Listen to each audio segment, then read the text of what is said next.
This is The Gist. I am Pastor Olamma Maji. Today on The Gist, we will be discussing on the topic speaking out.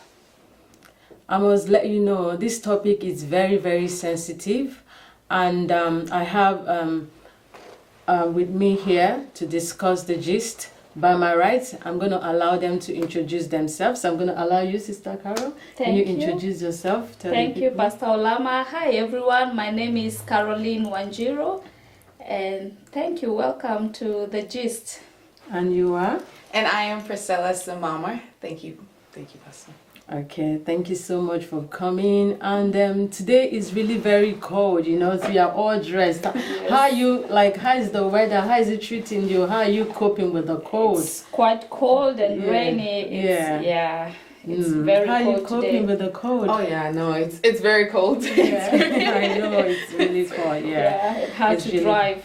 Yes, and it was really raining today, right? Yeah. Heavy rain on the freeway. I was like an old lady driving.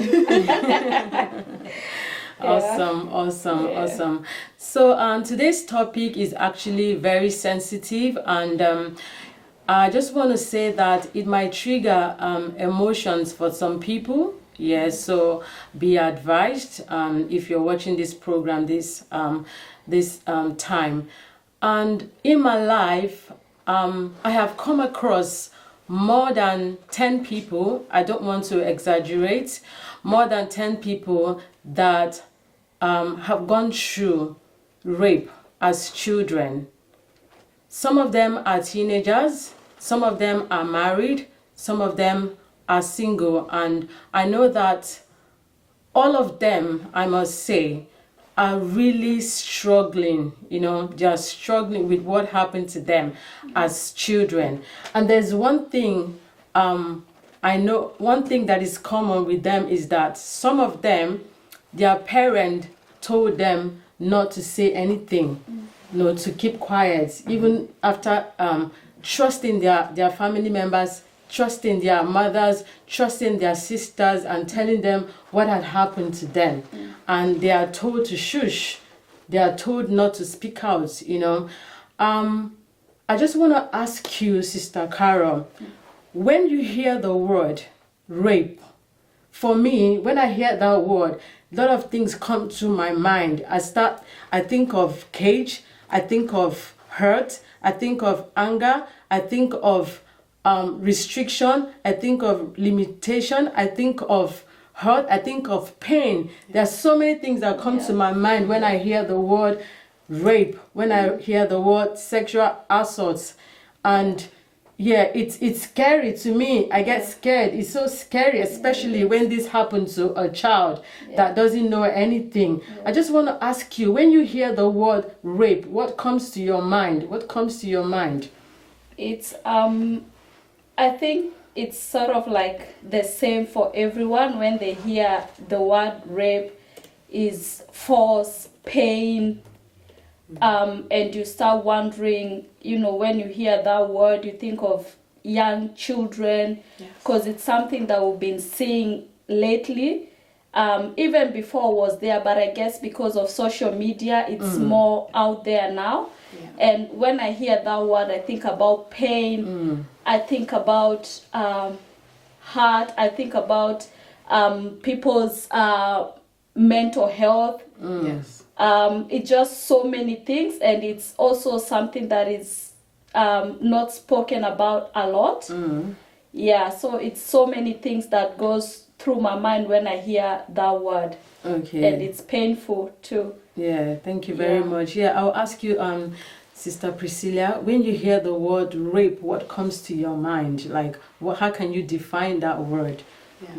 Thank you.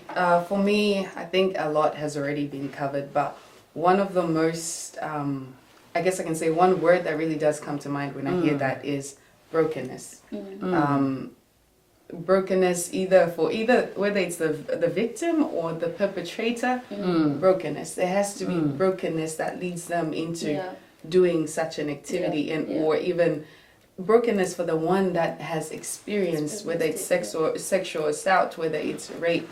So that's the one word that comes to mind. And I mean, to add on to that as well, I guess you could say evil. Evil, You know, because that is the reason behind the motives, I would have to say. Yeah, So, evil.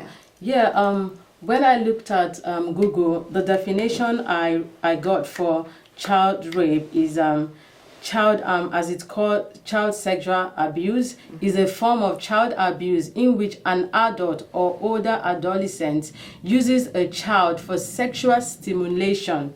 That really got me, because sometimes people think rape is when there is penetration, but sometimes sexual stimulation, like sometimes you see of girls when they start developing, when they're like, sometimes you see girls start developing like boobs from 7-8 years old. It depending on their size.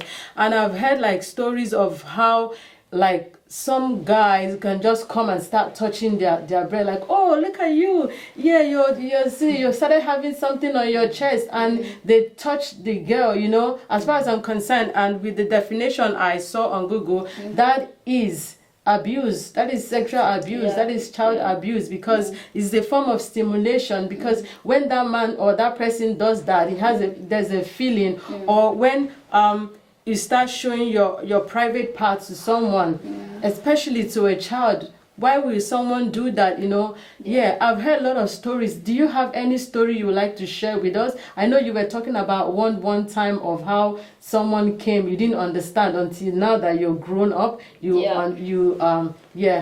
the person was like showing his sexual organ. So, you know, it's something that one way or another, some people have experienced it. As Mama has said, it cannot, Pastor Olamma has said, it's not necessarily through penetration. It can be someone touching you, or someone taking their clothes in front of you. And I was sharing with the ladies yesterday or Monday, you know, when we were young, you know, we were just somewhere back home, and this man, you know, we didn't know what it is about, and this man just took his clothes in front of us, and it's just somewhere outside, you know, it's me and another little girl, and by then, you know, we don't know that.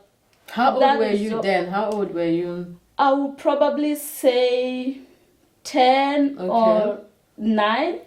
I'll probably say 10 or 9. And, you know, for that thing to be still with me until now, by then it wasn't a big deal. And I never told anyone, because I'm like, it's nothing, you know. But now looking back and thinking about it, it's wrong in all ways. It's totally wrong in all ways. And, you know, it's things now we are seeing, things that are happening nearly every day. Even as we speak right now, someone is going through sexual assault as we are speaking right now. And more so when it's kids, because they are vulnerable, they can't defend themselves. You know, an adult, you know, probably you could try and defend yourself. And also one thing we should also understand, it's not only men who assault people.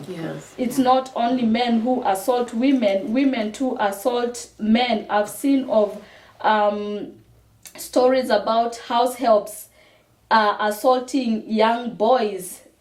So that's one thing we should put across as well. It's not only men who assault women. Thank you very much, Sister Cara. I'm going to share some stories, then I'll tell Sister Priscilla to share if she has some experience or she's heard of experience. There's this girl, I think now she's actually she's a full-blown adult, and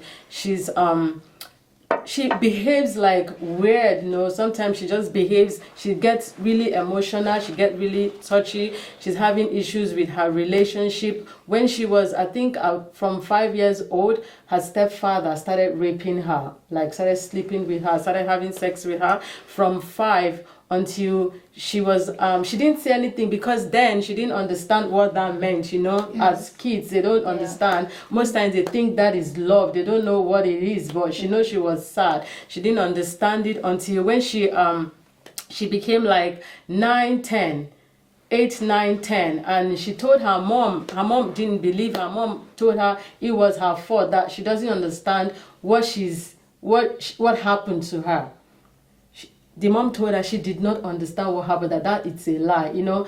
It's one thing for you to be sexually abused, and then you tell someone you think loves you, care about you, especially your mother, and the person tells you it's a lie, that what happened to you is not real, that you're making it up, you're trying to seek attention. I really don't know, why should parents like say that to their child? When a child goes to a parent and tells the parent, this is what I went through, and you tell your child that's not true, maybe by stepfather, by father, by cousins. The funny part of it is that this thing happened is true family members, trusted ones. From father, it can be from stepfather, from cousins, from brothers, from neighbors, from friends. It's hardly from strangers, especially when it comes to child sexual abuse, because the kids, you don't take the kids to strangers. Mostly you take your kids People to you trusted trust. people you trust and people you love. And so it's there are a lot of cases and lots of stories of molestation that children have been through, or adults now, what they went through as children, but then they are just trying to like put themselves together. They are fighting so hard to manage things. I want to ask you, Priscilla, do you have any have you heard of stories or seen cases where someone suffered abuse as a child? Well, I have heard stories, but even before I go into those stories, I want to tell one that a similar situation that I almost went through. Well, for me, I didn't quite go through it, but I almost went through it. And like what you said, most of the times it's the people close to you, it's the people around you, either the neighbors or the people that you just trust. So for us, it happened that I think I was around between 8, 9, 10. And we had a neighbor, this was back when we were still back home in Zimbabwe. So we had a neighbor, a family rather, that stayed next door to us. And, you know, being children, it was around the time season for mango season. So like each and every house that was next to us, we all had different types of mangoes. So we'd always know that, you know, it's like, it even comes across as a funny story because, you know, that's how, like, when I look at it, I'm like, okay, this was just the innocence of being children. So what we'd always do is almost every holiday, we'd always, our neighbors there would know we're going to swap mangoes with them. They would come get mangoes from us. Like, we would do it as the kids on behalf of our parents because everyone would then eat, you know, as a result of that. But then now what ended up happening is that, our neighbors, the mom, the dad, and the children, they actually went to their village. But then they did leave one of their relatives to take care of the place. So their relative was the one that was at that place. So my sister and I, we then decided, oh, okay, let's just go and get mangoes like what we always do. Even that person that they left there, we knew him as well. And we just thought, the same way we take that family, the same way we take him. So we went over and we started getting mangoes. He was the one who was actually getting them for us because its trees were very, very high. So he's getting them for us and all of that. And then afterwards, he just said, oh, if you want more, you can come back and get them. So I said, no, I think what we have is enough. I don't think we would want to come back, not today anyway. And then said, okay, but you know what? There's still a lot of ripe mangoes. How about I gather them together and I put them in a plastic bag for you so you can just come and get them. So I said, oh, okay, I guess since you're going to do it, then I guess I'll come back and I'll get them.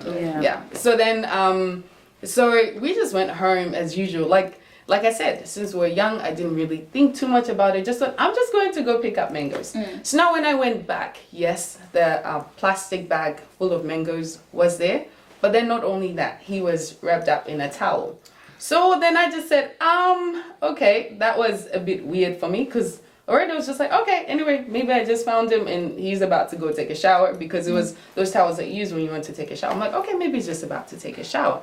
So I will I'll just ignore it and take my mangoes. So then now he then went on to say, oh, let's go inside the house. So I said, but why would, I don't know what it was, because I think I'll just have to say, maybe it was the grace of God, that I was just a little bit sharp as well. So I said, oh, but why would I want to go in the house when the mangoes are right here? I'll just take my mangoes and I'll go. And then he was like, no, but there's something that I want to show you. And I was like, no, to be honest, I just want to go back home, because I just came for the mangoes, so I want to go back home. And then lucky he wasn't forceful, because I mean, if you think about it, the situation was actually quite dangerous, because it was just only him and I. So I just happened to take my mangoes, and then as I started walking, he just told me that I shouldn't tell anyone about it. And I said, oh, okay, that's fine.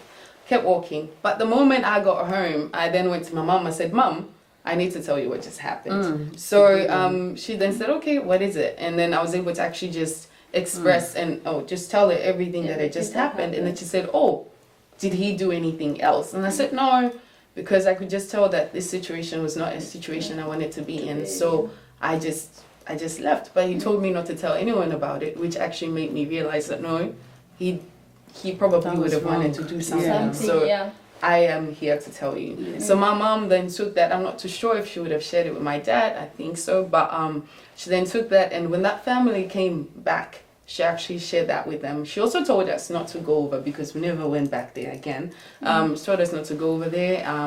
And she told that family, and that guy never came back again. I know that they said that they apologized, but being kids, I think it didn't necessarily I didn't necessarily get the information to say, look, this is what has happened and stuff. But I know we never saw him again. He would always come during times of holidays and stuff, but he never came again. So that's something that I went through. And then just from that as well, just, you know, when I browse on the internet and stuff, because this is something that happens all the time, you get to read all these stories. And for some people, it's even their own biological fathers. You know, so but that was just my near encounter. That situation. As you said, some people is their biological father, some people their stepfather, some people brothers, some people cousins, and and the word, there's one word you use, don't tell anyone. That's what they usually say. Don't tell anyone. And some of them threaten, like if you say it, this is what will happen. I will do this to you, or I will do this to your mother, or they will use someone they love. I will do this to this, or you.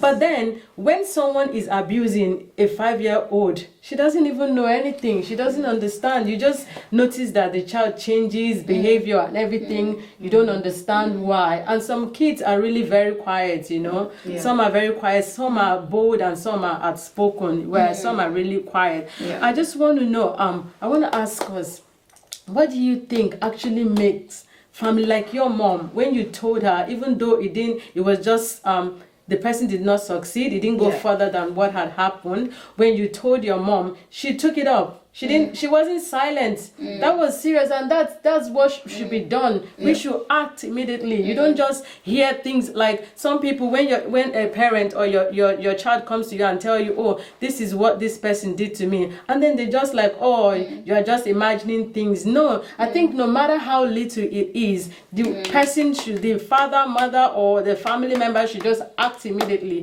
There's no need to think the child is just seeking attention. What your mom did was really right. She just went out all the way to the family to inquire, to ask questions. You don't just keep silent. Also, this brings me to, you know, when we had a church service the other day, and our pastor said, you know, we should always be open ear to listen to our children. Don't just leave our children anyhow, because that is selling your child's destiny for something really small. So we should always be very open ear to our children, no matter what they tell us, as little as it may be, even if it doesn't make sense. But we should always try and follow it up with our children. I think that would really help with all these things that are going on. That's right. I just want to ask us, what do you think makes family members, or makes either mother, father, or whoever tell the child to be silent, not to say it? What do you think for your own, like, what do you think is the reason why they do that? I Let me guess ask I you, can take it you out can- first. yeah. I think I would have to say the reason why they say you should be silent is oh sorry, before I actually go any further, I wanted to ask, is it the mom telling or the parents telling the child the child after they've been told about what has yes, happened? yeah, after they've been told, yeah. Yeah, I think I would have to say maybe most of the times they're in denial, Yeah. and then they just think you're just bringing this up, and it's not true because, for example, you can think if it's your husband that is doing that, you don't want to believe that because that's someone that you love, and you're Yeah. hoping that that person would love. Whether it's their own biological child or their stepfather, they would love their child the same. So you're in denial. You don't want to accept that such a person would do that to like an innocent child. Yeah. Yeah. And along with that, I think I would also have to say shame. You don't want it to go out there because you don't want people to know that the person that you live with is capable of doing such a thing. Such a So thing. I think I can leave a few for. Yeah, and I guess it's just the same thing as Priscilla has just said. Yeah. You know, the shame, and also you as a parent or whoever is the caretaker of that child, you're thinking, okay, I have failed. I don't want to own up to the mistake that I've done. You know, because for you to leave your child or a child in the hands of a monster, you know, you yourself, you feel you have failed. You know, if I could have done this, if I could do this, why did I do this? So I think people don't want to own up to the mistake because it's your mistake as much as it is for the person who committed that crime. Yeah. Yeah. I would really like to add up on that to say, like, I totally do not agree that sometimes, like, when a father rapes a daughter, how is it the woman's mistake? You know, you cannot blame the mother. So I don't think, most times, I don't think it's the parents But or whoever the mistake. Yeah, if I may say, you know your child. Let's say use the instance of our father. You know your child. When something is not right with your child, you can totally tell this child there's something. My child is always like this. She talks like this. When she wakes up, she's you know your child. When they wake up, you know how they are when they wake up. You know how they are when they are playing. So you can for sure tell, I think there's something wrong with my son. There's something wrong with my daughter. And then you as a parent or the caretaker, let's say, okay, we are using the instance of our husband. You as a mother will take that child out and say, what is wrong? And kids are kids. If you take them and talk to them, for sure they will open up. They will tell you something. They might not tell you as you want to hear it, but they will say, oh, daddy was touching me here, or daddy was doing this. So as a mother, you will know. And if you don't know, you don't notice there's something wrong with your child, then I won't say there's something wrong with you as a mother, but I guess you will have kind of failed a little bit, you know, for not noticing there's something wrong with your child. You will use fail when like they don't notice, but not when that happens they don't and notice, the child goes to them notice. and tells them this is what happened, you know, and then the woman cannot say I have failed when it's not your fault that happened to that child. You know, and I'm adding to what you said earlier. You said shame, because of the shame, you know, and because of the shame, the stigma, and all of that. I think mostly in the past, even now, a lot of people are going through it. They are not saying it. They are not speaking out because of the stigma, because of the shame. But I just want to let people know that there is no such thing as stigma attached to being raped. There's no such thing as shame attached to being raped, because it is not your fault that the other person is sick, or it's not your fault that the other person cannot control his or herself. It's not your fault that the other person is wicked, is a sadist. It's not your fault. There are people, you know, that have come out openly and spoken against rape, that have come out openly and gave their story and like we know of Joyce Meyer. Yes. Yeah, she's a preacher, and Yeah. there's no time she preaches without mentioning her father taking advantage of her when she was, I think she was around 10, and the father For a slept long with time. her more than 200 times. You know, there's no time she preaches. So yeah, she should, like, people should take example from her. She speaks, and though she has forgiven him and all of that, but she speaks. She knows it wasn't her fault. She was just 10. It's not as if she was seducing him or anything. He was just sick, and he did that. So people should learn to, like, speak out. Don't say there's a shame. There's no shame. As far as I'm concerned, someone comes to me and tells me now, oh, I was raped, I was molested. There's no way I will look at that person, either child or adult. There's no way I will look at you differently. Then I will just feel like I'll try to encourage you and all of that, because I know it's not your fault. And you look at Oprah Winfrey as well. There are so many others like that that were raped when they were kids. Oprah Winfrey was raped by her cousin. By her cousin when she was, I think, from 9 years old. Yes, so there's no shame in that. I know that people out of shame, especially in African community, even when we look at African community in Australia, we have a lot of rape that is going on by stepfathers, by father, a lot of them it's going on. Yeah, you shouldn't, most times they were like, oh, the family name. What is name? What is name when the destiny of your child is at stake? These things, like, you know, there's no time Joyce Meyer will preach that she doesn't say what happened to her. That's it. You know, now if you turn it around, you look at it the other way, you find out that if she was not born again, if she was not a Christian, someone who had forgiven, now when she says it, she's saying it to others, you know, that having the same issues for them to heal and all of that. Supposing she was not, you can imagine how that would have affected her. Yes. You know, now she's saying it and she's using it to speak. If she was not, that would have been pain, that would have been hurt, that would have been so much emotion, so much torture, mental health, and all of that. You know, if she wasn't born again. So I want to ask us a question now. What are the impact of not speaking out on the physical, the social, the mental, the emotional well-being of victims that have gone through rape, even as adults now? They went through rape, because our focus today is on child sexual abuse. Our focus is on child rape. So now some of them are grown up, some of them are teenagers. I know a lot of them. Some are teenagers. So I want to ask, what is the impact of not speaking out? I want you to, like, break it down. The physical impact, the social impact, the mental impact, the emotional impact on these victims. I think it, as you have said, it affects every aspect of your life.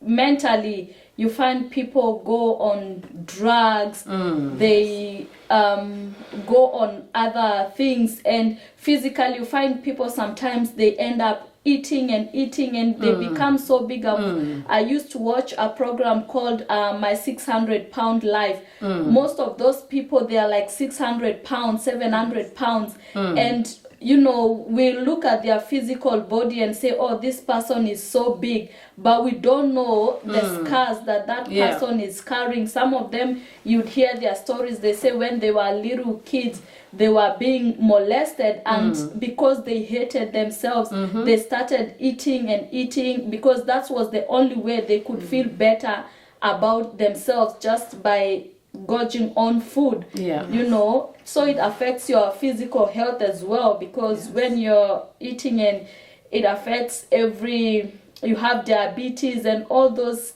kind of things. But mental health is the biggest part of what is affected when people go through that. You know, I guess we've all been watching the news, you know, when these movie stars are now coming out as adults. You know, we see them, we say, oh, this person is using drugs, this person is behaving in such a way, but it's what they went through when they were young, and they could not speak out because they feel, okay, if I speak out, people will start judging me because I'm speaking out. So they just keep it to themselves, and they just keep getting prescription medication, and sometimes because they don't understand if it's wrong or right, because it started at a young age, so they are not sure if it's right or it's normal. And as they grow, that's when they understand, actually, this thing that was done to me is not right. Yes. It's not supposed to happen to a little child. It's something that should be consented between an adult, two adults, you know. And now it's when they are starting to speak out. But if they don't speak out, it affects their mental health in every way. Yes. Every way. And I think just to add on to that, because you've already touched on the mental health side of things, and you know, there's a phrase that we often use, that as a man thinketh, so is he. Yeah. So what I also look at from that, because I think the mental state, our mental state is so important that if it's not right, it affects everything else. Yeah. So even based on what other people go through, like what you've already said, because our mental state is not in the right place, insecurity is easier to become insecure. And yes, it can manifest in ways that you've already mentioned, like eating habits, because you think maybe it's my body that makes the perpetrators to be attracted to me, so let me eat. Or others will go even the other extreme, whereby you now see them on the streets. Or even if they're not on the streets, they'll start just sleeping around anyhow, because for them they think, oh, I was told, you know, that this is how I show love. This is how so I then show now love. you start to show love that way.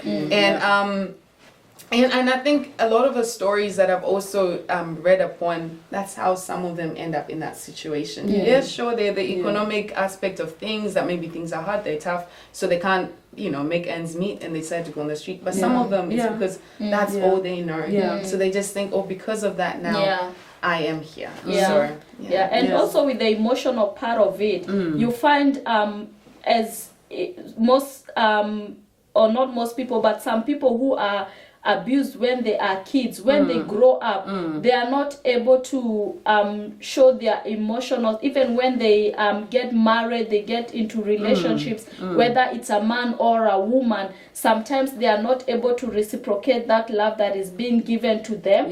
You know, it affects their emotional being, you know, how they relate to other people, their partners, or even when they have children, how they relate to them. You know, it just and you know, and to also even add on that, because you know, everyone, like, we're all so different that sometimes when even people go through that as well emotionally, because they have been hurt, some also want to hurt other people. So that same thing that happened to them, they want to do it to other people as well. So if they do happen to have children, some might even do that to the children, or some don't even go as far as wanting that, but they just will be out there to also intentionally hurt because they will be hurting inside, so all they know is to give hurt. And you can't give what you don't have. Yes, they're broken, so they want to break someone else.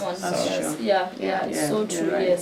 And most of them as well suffer from lack of self-esteem. Their self-esteem is so, like, they feel like, okay, maybe they are not enough, and they feel miserable. Like, as we all mentioned, addiction, depression, suicidal. Like, I know a lot that are suicidal, and they are suffering from addiction. You see them smoking and drinking and taking drugs because they are trying to forget. They don't know how to manage the emotion. They don't know how to manage what happened to them. They are thinking, you know, it hurts more when it's someone you trust, like your father, your stepfather, someone you feel should protect you, that's supposed to guide you, supposed to fight for you, is doing that to you, and then you feel like they are trying to understand. There are a lot of people trying to understand, but they just cannot understand it. They can't understand what that had to happen. Is it that they love them so much, or they hate them so much? Because out of all the children, out of all the kids, why must it be me? And then you feel like, oh, then there's something wrong about you, and all of that. So this mixed emotion and all that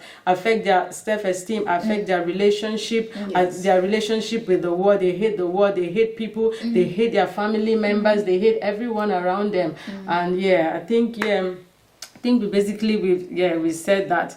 And I just want to know, why must we speak out as victims of rape or trusted adult? Like, when someone goes through rape, you know, for kids, you cannot really tell, you know, because they don't, some of them don't understand. Some people, it happened to them when they were 5. They didn't understand what had happened until when they were adult. They recollected, oh, this is what this person did to me. This is what this friend did to me, this family member, this neighbor did to me. I never knew until now that I'm grown. So now I want to ask us, why must we speak out either as the victim or as trusted adult, or yet someone comes to me like, okay, this is what happened to me? Why must we speak out? I think it's important, very, very, and I insist, very important, as hard as it is, for your own self, for healing, because it helps you heal. Yeah. That's it. Because if someone does not speak out, they do not heal from it. So you need to speak out, no matter who you have to tell. Someone that you trust is important for your healing, because that is the first step for your healing. Speaking out is the first step. And I've seen, I was watching the news, there's these 4 sisters, I think they are Maori or something, it was in the news. Very beautiful sisters, all of them in the same house. Their grandfather was abusing them all, and none of them knew. Wow. None of them knew. Wow. From when they were little children. None of them knew. He would abuse the older one until the last one. And when the older one went and told this younger one, they just broke down and say, I didn't know that is what you are going through. I would have protected you. And then the older one tells the younger one, I went through the same thing. And then they started finding out that even I went through it. Even I went through it. And so they came out to speak about it. So it was their first step for them to heal, speaking out, and it's so sad that this monster was doing this thing to the 4 sisters under the same roof. Yes. And they were speaking out and they cried out, and it was really helping them. It might take long, but it's still, they will get there. They will get their healing as time goes by.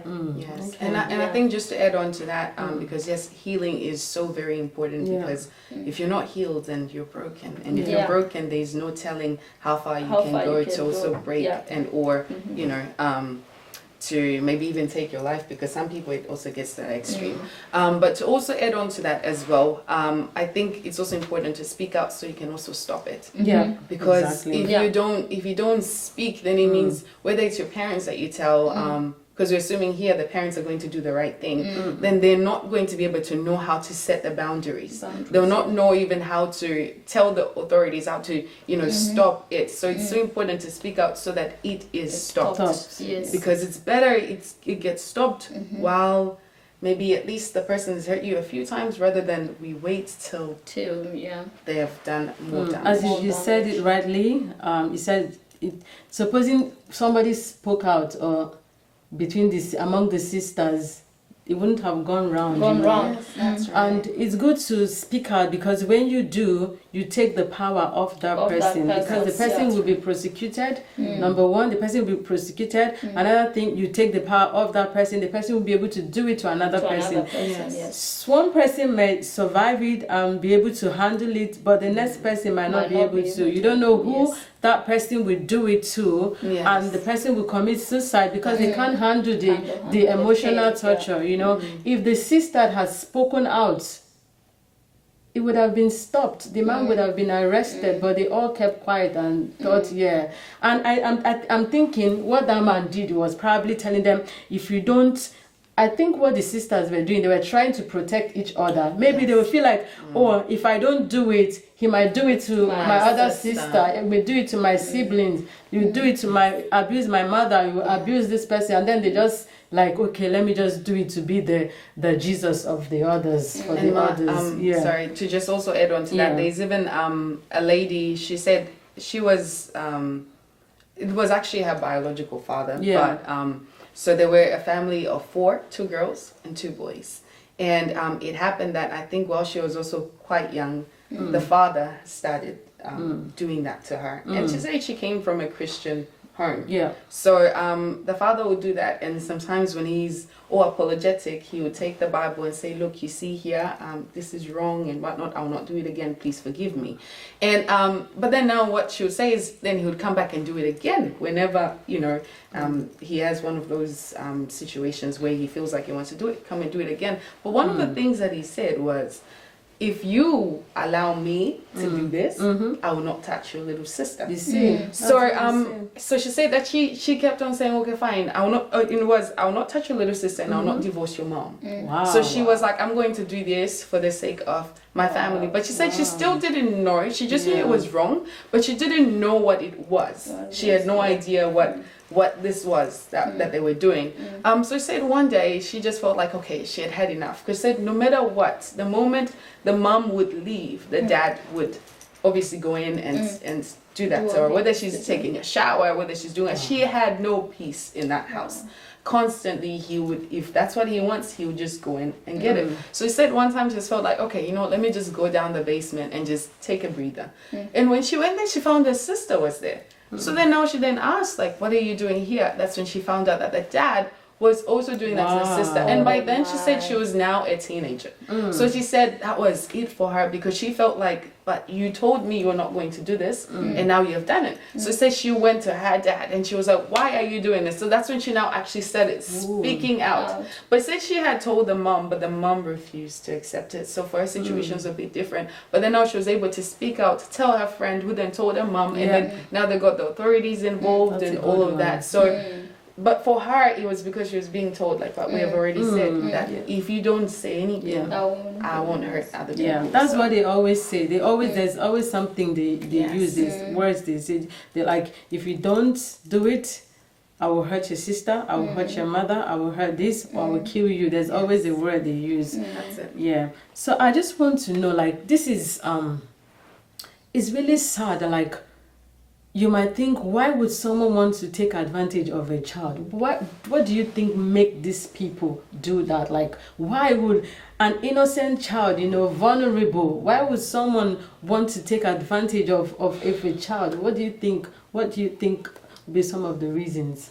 I guess it's really hard to explain what goes on in their minds, and for better lack of words, I would say cowards. It's really difficult to tell what goes on in their mind, because you would think a normal person would know this is a child is a child. There's no mistaking a child to an adult, you know what I mean? And I know all these scientists try to find words for them and describing them in other ways, but there's no science that can describe them in a better way. And I think that's what I would say. And I think the way that you've just put it, say, look, at the end of the day, there's actually no words that we can bring this down to and say this is the reason behind it. But I think we can also even go back to say, look, because there's so much evil and free will in this world, that's what allows them to be able to do that which they want. It's selfishness. It's and like what you said, because we don't know the story, we don't know what they have been through, we don't know what it is exactly, but the evil, the free will that we have been given allows us to then go out and do that which we want, even if it means at the end of the day we're hurting people, we're hurting children. So yeah, for me, I would say they are sadists, because I don't know what you want to get from a child. The child will be in pain, the child will be in tears, the child will be crying, and you keep doing it. They are sadists. They just want to see someone suffer.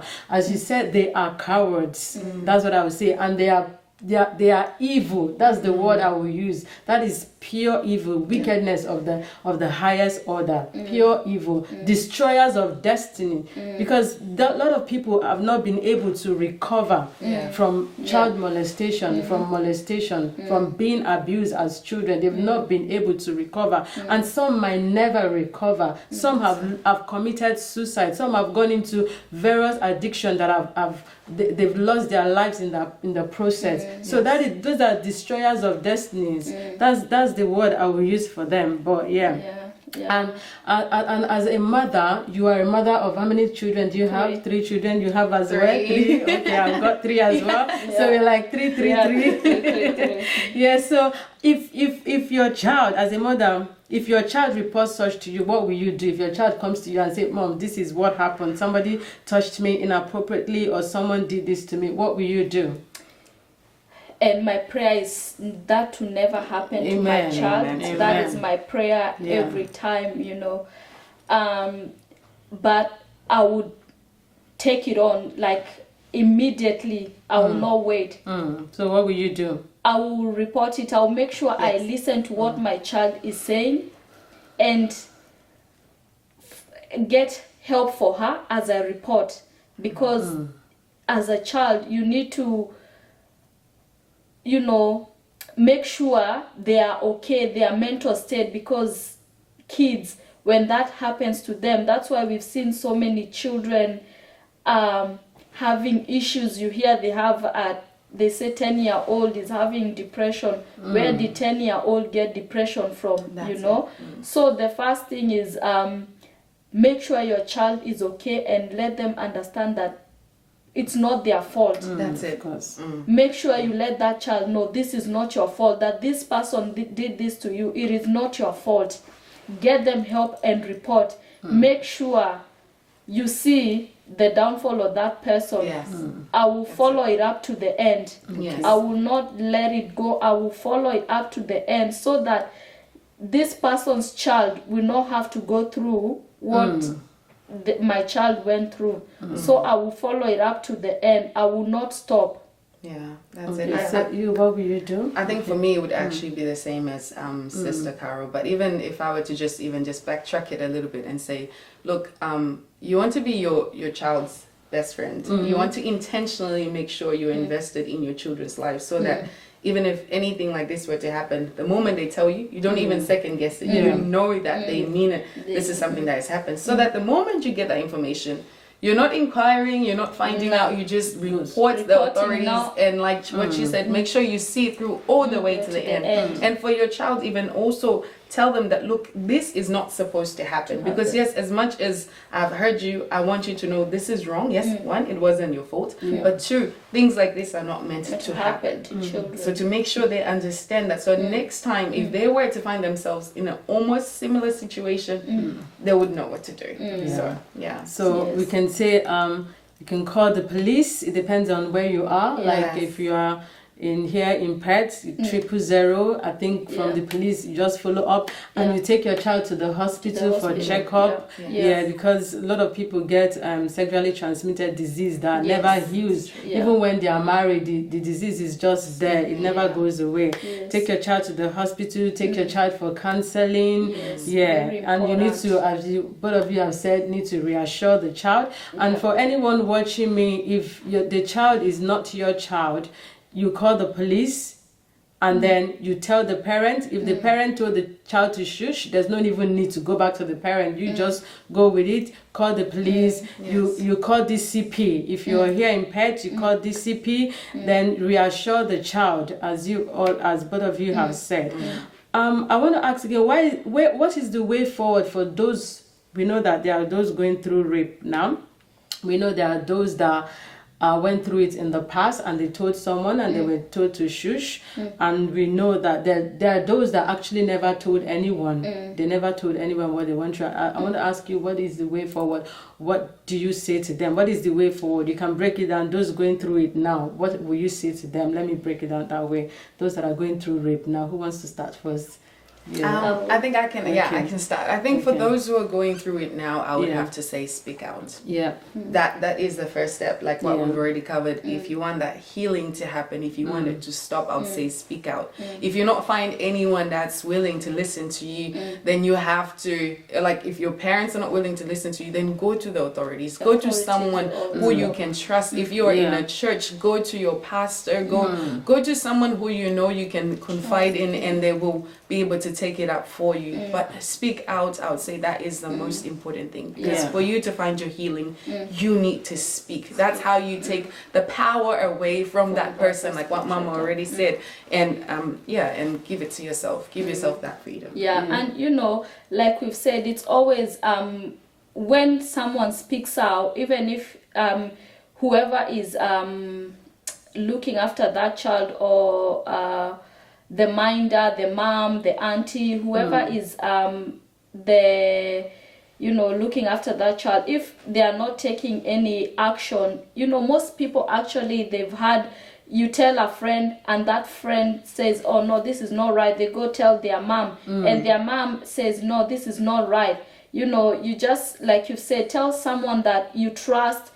You go to the church, if you are in a church, or in the community, people who you can trust, because once word gets out, it doesn't stay with one person, it just keeps going and going, and as it's going, there's someone who will see this thing is not right. And also for those people who have gone through it and they have not spoken out, please speak out, reach out to someone that you trust, and it's not your fault that you had to go through this thing, it's never your fault, it's the fault of the perpetrator, it's not your fault whatsoever. And no matter what you've gone through, you are still loved. There are people who love you. There are people who love you. So that's for those who are not speaking out, right? Yeah. So for those who are also not speaking out, in order for you to find that healing that you do need to speak out. It is very important. I think we've already covered the importance of you having to speak out. So Yes, speaking out is just the thing, because you have to expose darkness. Yes. What gives darkness its power is lack of exposure. When darkness is not exposed, it grows and grows. It have branches and children, it multiplies. But when darkness is exposed, you break it, you cut it. So it's very, very important for you to speak out. Even if you are an adult now, you went through it when you were a child, and it's still affecting your day-to-day living. It's affecting you mentally, socially, physically, and all emotionally, and all round. You need to still tell someone about it. You need to still go and report to the police, isn't it? You need to, even though they will tell you, oh, it's past, it's been a long time, at least still say it, because you don't know who had gone to report that person to the police. Maybe someone else has reported, or tomorrow someone else will report, and then when they bring your own statement and that person's statement, and they have a case, it might be like it's 20 years ago. Still, I'll advise you to still speak. When you speak, you take the power of that person and you empower yourself, because you notice in life, sometimes when you're going through something and you tell someone, you feel like it's like a relief. The stress, you kind of get your healing. So I will tell you to speak out. Don't let anyone tell you not to say. Even if you are not sure what happened to you as a child, you still need to talk about it, and people will explain better. That's what I would say. And I would like to ask us, before I ask for advice for those, and after this, I'm going to be praying for those that are going through hurts now, those that were raped, or those that have gone through rape and that are hurting. I'm going to be praying with you on this show right now. And before then, I want to ask us, what do you think is the repercussion for these people that think they can just go about raping people, and they think they go scot-free, they go scot-free? What do you think is the repercussion? What is the repercussion for them if they don't stop? What do you think? They can only be repercussions if we report them, because some of them go for years, not people not finding about them. There can be repercussions for them if we report them. And also, what goes around comes around. You do something to somebody, it will get back to you. But we need to report them for them to get what they deserve. Okay. And I think I would also say, even if it seems like they have gone scot-free because they've not been reported, they're actually still not free. Yeah, they are Because not. they're already trapped into this cycle, whatever it is that they're going through, that hurts, that pain, that brokenness, that is, or that wickedness, that evil that is allowing them to do that will keep them trapped in that. So they will forever not have freedom No. because they are just trapped in this state of mind that they're in. So they'll never know what it is to be truly loved. They'll never know what it is to be truly free. They'll Yeah. never know what it is to be free from that sin, to be free from that evil that is holding them bondage. So some people who even go through this, when you actually look into their lives, you find maybe some have got psychological, the psychiatric problems, psychological problems. They're going through depression. They're going through all this. But I think it's because we would say maybe they're free, but No, they're they're really not. not free. There's a lot that is going on. And I think at the end of the day, I don't know if I'm allowed to say this, but hell. Yeah, Hell of is course. waiting for you. You're already experiencing hell while you're here, but it's also waiting for you. So it's better to... There's no peace for Yeah. the wicked. And I love the way Pastor Olamma said, power. Yes. Once you take power from them, you speak out. They feel so... They just feel, Powerless.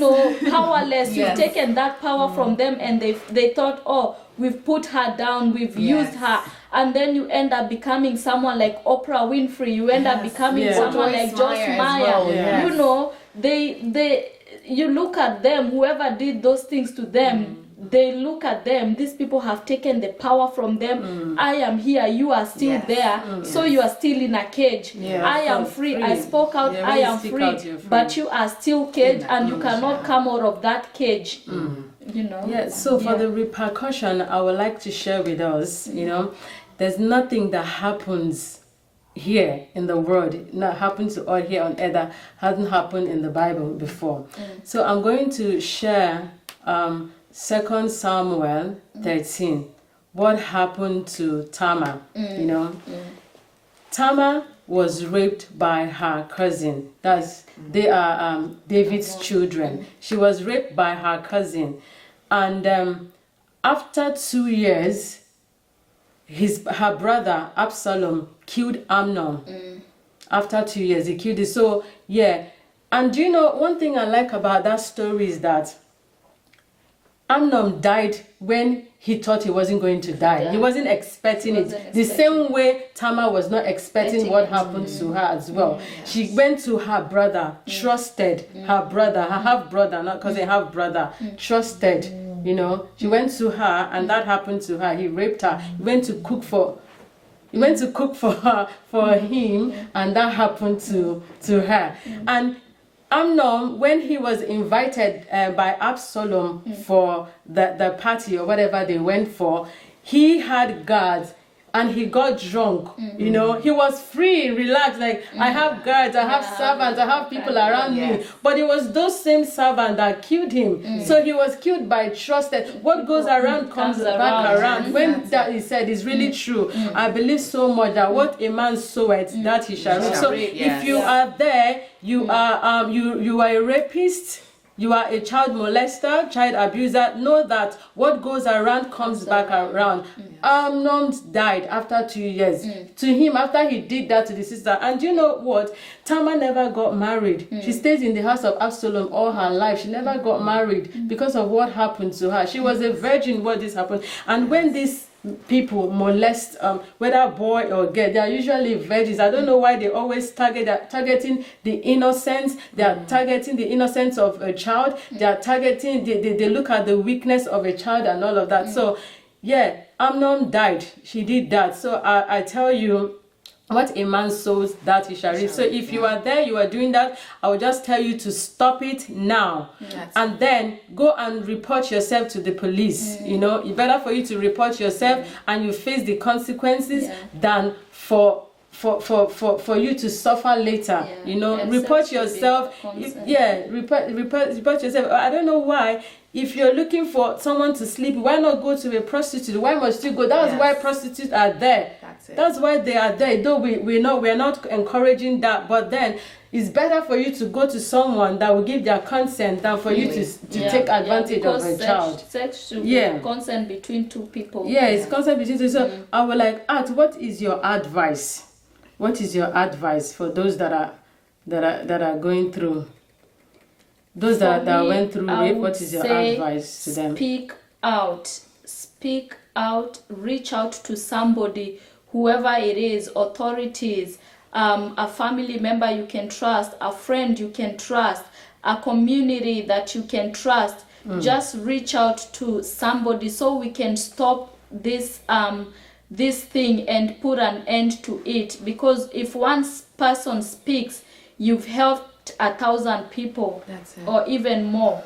That's it. So okay, now what I'll ask you now, what is your advice to those that went through rape and is still affecting their mental health? What is your advice to them? I think I would have to say that try to look for help. And I mean, for me, I come from a Christian background, so I know the importance of knowing that I have people around me that I can trust. So for me, I would say, for those people, go to people that you can trust, people that you can reach out to, people that will not repeat it to everyone around you for the sake of just repeating it. Go to your pastor. If you do come from a Christian background, go to your pastor. If not, go find counselors that you can talk to so that they can help you in this situation. Because up until you speak out and you get that healing you need, you will not be free. So you always have something that is holding on to you. So I would say, look for people that you can talk to. And like I said, for me, being a lady with a Christian background, I would definitely go to my pastors and talk to them, because I know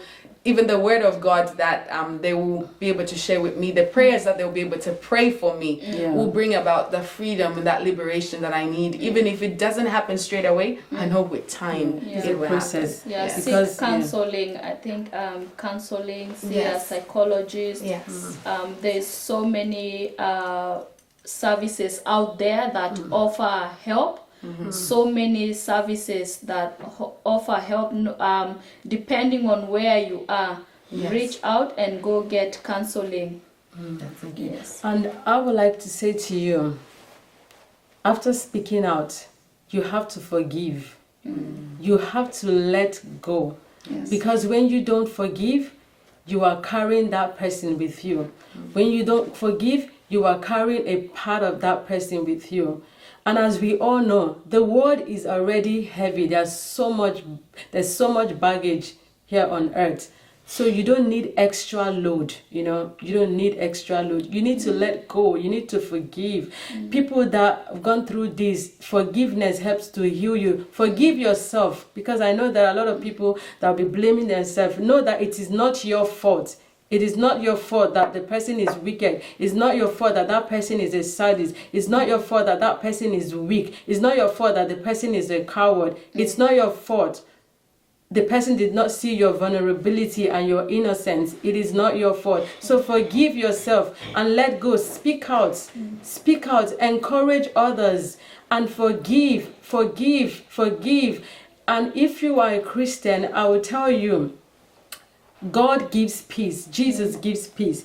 If we look at Matthew 11:28, it says, Come unto me, all you that labor and are heavy laden, and I will give you rest. Take my yoke upon you and learn of me, for I am meek and lowly in heart, and you will find rest unto your soul. For those that have not given their life to Jesus, I will tell you, Jesus can give you peace. There is something that comes when you are a child of God, when you accept Jesus as your Lord and your personal Savior. You receive the Holy Spirit. And one of the fruit of the Holy Spirit is peace and joy. And that is what you need. Forgiveness will come easy for you. And if you are a Christian and you are still finding it hard to forgive, I'm going to pray with you right now. If you are a Christian, you're finding it hard to forgive, because you need to forgive. For you to move on, you need to forgive. You need to go to God in prayer and tell him, Father, this thing is hurting me. This thing is affecting me mentally. It's affecting me all around. I need to let it go. You put it at the feet of Jesus. You say, Father, I'm putting this thing at the feet of Jesus. I don't want it to weigh me down anymore. I don't want it to affect my life anymore. I want to move on. I want to be free. Just pray and tell God. You'll be surprised surprised how God answered those prayers so well. You'll be surprised how everything will just go. It might take time sometimes, it might be gradual, but it feels so good when you know that there's someone you can trust. At least God will not betray you. At least God will not molest you. God will not judge you. Even if humans can judge you, God cannot judge you. He will not judge you. He will accept you. He loved you even while you were yet sinners, even while you didn't even know him. He loved you. For those that don't even know him, he loves you. If you go to him, he will accept you. His hands are open. He said, knock. He's at your heart knocking, and if you open, he will come in and he will dine with you. He wants to dine with you. He will not take advantage of you because you were created in his image and in his likeness, and you are the apple of his eye. So I want to tell you, just forgive, speak out. Do you have any last words before I pray for the people? Do you have anything you want to say finally? I would just like to say, you are loved. Yes. No matter what you've gone through, no matter what the world tells you, you are loved. Because love covers a multitude of sin. You are loved. You are loved. Thank you. And just to also add on to that, not only are you loved, but you're also very valuable. You're very precious. You're very important. There's someone who loves you, like what Mama Olamma already said, someone who loves you with an everlasting love, who can give you all that you need. But but above that, or even just including that, you're also very valuable. So Yes, so there's going to be a number on the screen. You can call if you want counseling or you want to talk to someone. There'll be a number on the screen.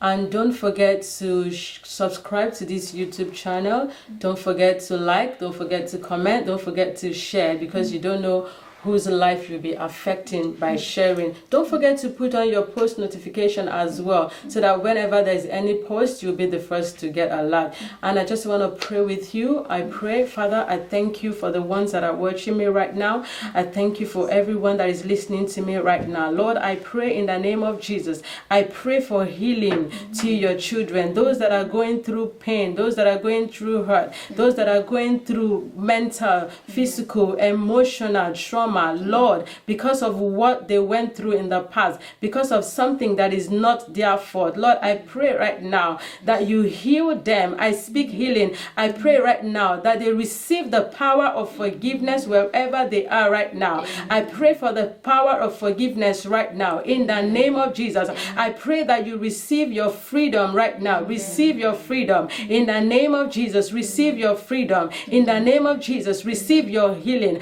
I speak peace to you right now. Speak to your heart. Speak to peace to your mind in the name of Jesus. Thank you. In Jesus' name we pray. Amen. So there's a number on the screen. You can call if you want to talk further, if you need more information, if you're looking for a place to worship. You can come to JPPM, Jesus Prayer and Power Ministry, here in Perth at Albany Highway. Just call the number, and whatever information you need, you will receive. And you also can send your comment. I'll be reading your comment. Send your comment as well, and we'll be reading it, and I'll be getting back to you. God bless you, and see you next time. Bye. Bye, everyone.